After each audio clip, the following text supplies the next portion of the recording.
Guys, आज से कुछ साल पहले इंडिया की कोई वैल्यू ही नहीं थी। जहां पर दुनिया के मोस्ट पावरफुल नेशंस की बात होती थी तो लोग वहां पर इंडिया की बात ही नहीं करते थे। बेसिकली इंडिया का नाम सिर्फ एक डेवलपिंग नेशन के रूप में आता था, पर आज सब कुछ चेंज हो चुका है। इंडिया का नाम सुपर पावर की लिस्ट में आता है। वैसे इंडिया ने लास्ट काफी सालों में बहुत तेजी से जंप तो मारा है, लेकिन क्या आपको लगता है कि इंडिया एक ग्लोबल पावर भी बन सकता है? अगर हाँ, तो ये वीडियो आपके लिए है, क्योंकि इसमें हम ऐसे बहुत सारे फैक्ट्स को डिस्कस करेंगे जो हमें इसी तरफ दिशा दिखा रहे हैं कि इंडिया किस तरीके से पूरे जियोपॉलिटिकल गेम को पलट रहा है और दुनिया के सबसे बेस्ट जियोपॉलिटिकल पावर बनने की कगार पर है। लेकिन वो कैसे, वही जानेंगे इस वीडियो में। इसलिए without wasting any time, let's start. Guys, सोचो, अगर इंडिया यूएसए, चाइना और रशिया के बीच में अपनी जगह बना ले तो दुनिया की जियोपॉलिटिक्स किस डायरेक्शन में जाएगी? और ये काफी हद तक पॉसिबल भी है। इंडिया के ग्रोइंग इन्फ्लुएंस, डिफेंस पावर और इकोनॉमिक स्ट्रेंथ ने हर किसी को चौंका के रख दिया है। India will be the third largest economy soon. पहले पॉइंट पर डिस्कस करते हैं इंडिया के ग्रोइंग इन्फ्लुएंस की। इंडिया इस दुनिया के जितने भी बड़े अलायंस थे आज उनका पार्ट बन चुका है, चाहे वो ब्रिक्स हो, G20 हो या SCO हो। लेकिन कुछ साल पहले ऐसा नहीं था। आपने ब्रिक्स के बारे में सुना ही होगा। इसमें करेंटली 10 देश शामिल हैं। ब्राजील, इंडिया, रशिया, चाइना और साउथ अफ्रीका इसके मेन देश हैं। इसके अलावा Egypt, Ethiopia, Indonesia, Iran and United Arab Emirates भी इसमें शामिल है। और ये ग्रुप इतना पावरफुल है कि पूरे वर्ल्ड के 40% को रिप्रेजेंट करता है। हालांकि चाइना कहीं ना कहीं इंडिया से आगे है, लेकिन चाइना को बहुत तेजी से इंडिया कॉम्पीट कर रहा है। और अगर G20 की बात करें तो इंडिया वर्ल्ड की टॉप इकोनॉमिक पावर में इंक्लूडेड है। सबसे अमेजिंग मुझे तब लगा था जब 2023 में इंडिया ने G20 की प्रेसिडेंसी भी संभाली थी। और ये पोजीशन इंडिया के लिए, ट्रस्ट मी, एक बहुत बड़ा माइलस्टोन था। और अगर बात करें SCO की, यानी संघाई कॉर्पोरेशन ऑर्गेनाइजेशन की, तो इंडिया के एक स्ट्रेटेजिक पोजीशन ने उसको एक की प्लेयर बना दिया है एशिया का। जब ग्लोबल डिप्लोमेसी की बात आती है ना, तो एक और नाम उभर कर आता है और वो है क्वाड, यानी QUAD। ये एक पावरफुल ग्रुप है, पावरफुल देशों का, जिसमें आता है India, USA, Japan and Australia. और ये बस एक फॉर्मल अलायंस नहीं है, ये एक दोस्ती है जो इंडो पैसिफिक रीजन में सिक्योरिटी एंड स्टेबिलिटी को बहुत मजबूत बनाती है। और सच कहूं तो यही क्वाड ग्रुप चाइना पर नजर रखने के लिए भी बहुत हेल्प करता है। जब से इंडिया क्वाड में शामिल हुआ है, इंडिया की डायनामिक डिप्लोमेसी एंड लीडरशिप ने क्वाड को और भी इम्पैक्टफुल बना दिया है। आज की दुनिया में जहां पर जियोपॉलिटिक्स इतना कॉम्प्लेक्स है, क्वाड जैसी पार्टनरशिप इंडिया को एक स्ट्रॉन्ग पोजीशन में खड़ा करती है और हमें इन चीजों पर प्राउड होना चाहिए। नंबर 2, मेक इन इंडिया,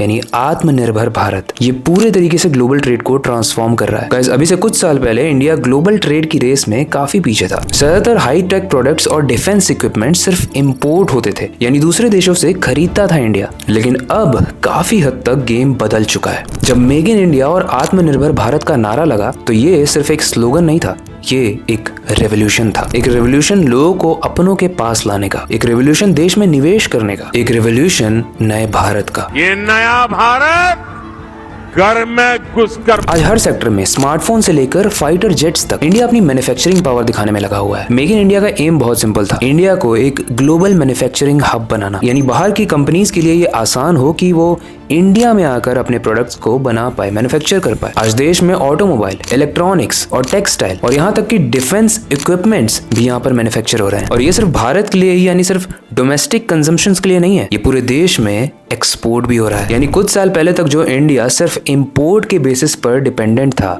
आज वो एक्सपोर्ट भी कर रहा है। और इसीलिए मैं कह रहा हूँ कि जियोपॉलिटिकल सुपर पावर बनने की तरफ इंडिया अपना कदम रख चुका है। और सिर्फ यही नहीं, इंडिया ने आत्मनिर्भर भारत से एक मैसेज भी दिया है, एक बहुत क्लियर मैसेज, कि हम किसी पर भी निर्भर नहीं है, हम खुद पर भरोसा रखते हैं। और इसी चीज को प्रमोट करने के लिए बाहर की कंपनीज जब आए तो उन्हें आसानी होनी चाहिए। इसलिए गवर्नमेंट ने कुछ ऐसी पॉलिसीज भी बनाई जिससे देसी मैन्युफैक्चरिंग को बहुत बूस्ट मिले और इम्पोर्ट की डिपेंडेंसी भी कम हो। यानी अब दुनिया भर के बड़े ब्रांड्स भी, जितने भी बड़े ब्रांड्स हैं, वो इंडिया में इन्वेस्ट कर रहे हैं और लोकल मैन्युफैक्चरिंग सेटअप खोल रहे हैं। और इसका फायदा क्या होगा?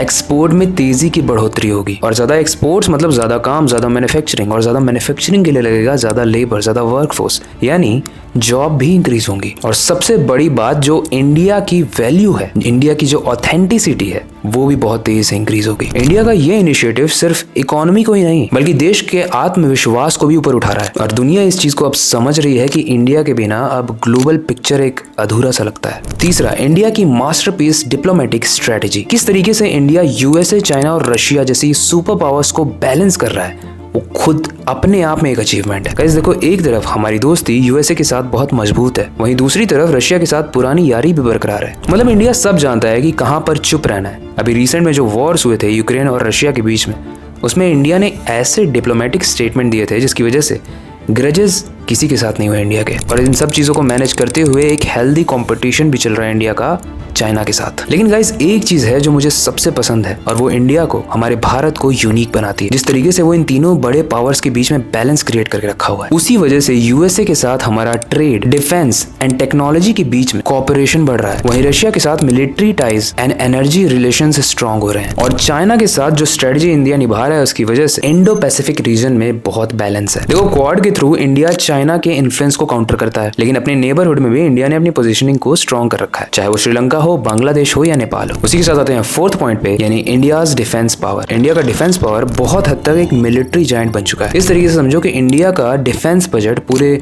वर्ल्ड में फोर्थ पोजीशन पे है। और इंडिया बहुत तेजी से अपने वेपन्स को अपग्रेड भी कर रहा है, चाहे वो ड्रोन्स हो, साइबर वॉरफेयर कैपेबिलिटीज हो या फिर नेवल पावर हो। ओके, हमने हर तरीके से समझ लिया इंडिया किस तरीके से बहुत तेजी से एक सुपर पावरफुल जियोपॉलिटिकल लीडर बनने वाला है और उस पर काफी तेजी से चल भी रहा है, चाहे वो डिफेंस की बात हो, डिप्लोमेटिक स्ट्रेटजीज की बात हो या फिर अपने इन्फ्लुएंस को क्रिएट करने की बात हो। अब आते हैं कंक्लूजन पे। गाइस इंडिया जिस तरीके से राइज कर रहा है वो एक टेम्पररी फेज नहीं है, बल्कि एक सस्टेनेबल ट्रांसफॉर्मेशन है जो आने वाले समय में वर्ल्ड ऑर्डर को रीशेप करेगा। इंडिया की डिप्लोमेटिक स्ट्रेटजी, ग्लोबल अलायंसेस में बढ़ता हुआ इन्फ्लुएंस और ग्रोइंग इकोनॉमिक पावर, सब कुछ मिलकर इंडिया को एक सुपर पावरफुल जियोपॉलिटिकल लीडर बना सकते हैं। हमने इस वीडियो में इंडिया की स्ट्रेंथ्स की बात की, लेकिन काफी सारी ऐसी प्रॉब्लम्स भी चल रही हैं इंडिया में जिसकी वजह से जो ये स्पीड है जियोपॉलिटिकल लीडर बनने की वो थोड़ी स्लो हो रही है, जिसे हम एक नेक्स्ट वीडियो में, डेडिकेटेड वीडियो में डिस्कस करेंगे। लेकिन फिलहाल के लिए आई होप आपको ये समझ में आ चुका होगा कि कितनी स्पीड से हम बहुत तेजी से आगे बढ़ रहे हैं, क्योंकि मैंने इस वीडियो में काफी सिंपल तरीके से एक कॉम्प्लेक्स टॉपिक को समझाने की कोशिश की है। इसके अलावा अगर आपको ये वीडियो अच्छी लगी है तो आप हमारे सीखो ऐप को डाउनलोड जरूर करना। उस पर जो वीडियोस हैं उसमें आपको बहुत सारी इन्फॉर्मेशन मिलेगी। जाने से पहले एक चीज कहना चाहूंगा कि अगर आपका कोई सजेशन है तो आप हमें कमेंट सेक्शन में जरूर बताना। इस वीडियो को शेयर करना, लाइक करना, इस चैनल को सब्सक्राइब करना। और अब वक्त आ चुका है इस वीडियो को एंड करने का और नई वीडियो पर काम शुरू करने का। लेकिन जाने से पहले मैं बस एक ही चीज कहना चाहूंगा, अपनी क्यूरियोसिटी को डाई मत होने देना, नई चीजें सीखते रहना। मिलते हैं अगली वीडियो में।